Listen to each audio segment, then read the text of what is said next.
A living miracle, 25-year-old Armando Demas is here with us today.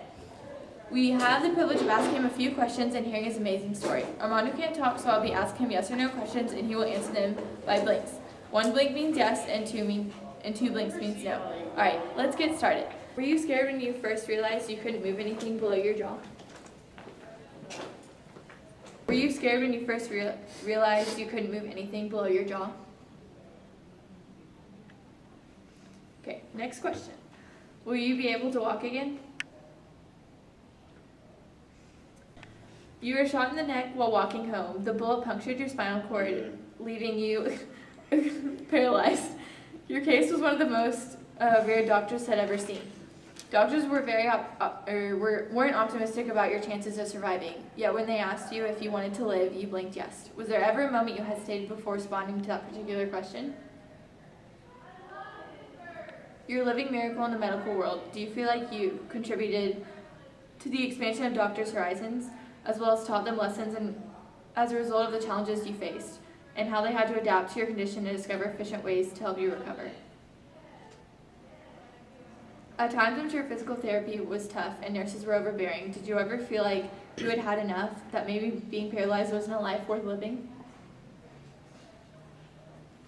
You inspired all doctors with your perseverance and determination towards overcoming the challenges you faced during your recovery. Will you continue to maintain this attitude on life moving forward? Well, that's all the questions I have for you. Thank you for your time and helping share your inspirational story.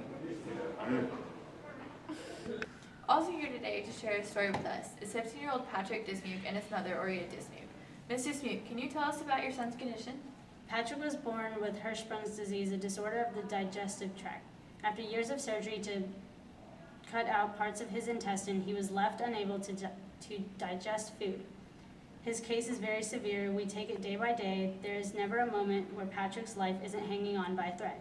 I was so afraid he would not live a quality life, but he has made it this far, so we're thankful for the time we have been given. Wow, that's amazing. Patrick, what is it like being at the hospital all the time? Do you ever get lonely? No, I enjoy the hospital. I feel loved by all the nurses and doctors. I prefer the hospital over my own house. Mrs. Hugh, what is it like having a son who needs more help than you can offer?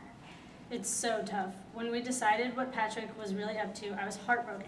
I can't believe he would put himself in danger just to feel loved. I do not know if he has gone too far this time, and all I can do is let him enjoy the life he's picked out for himself. Mom, I'm so sorry, but we don't know what will happen. I like the attention I get at the hospital and at home. I never get that because you work so much. All I wanted to do is get back to the hospital. I didn't mean to put my life in danger. I'm here and always have been. Your life's fate is out of your control now. I just want the public to know our story. My best advice as a mother is never focus on your job more than your children. And everyone is in control of their own life, but if you make bad mistakes, your life can slip out of your control. Thank you so much for sharing. To hear the inspirational stories of our guests from today, read First Do No Harm by Lisa Belkin, sold in all bookstores, and the sequel with the results of the rare cases will be revealed. I want to thank you, Patrick and his mother, and Armando Demas for joining us on the show.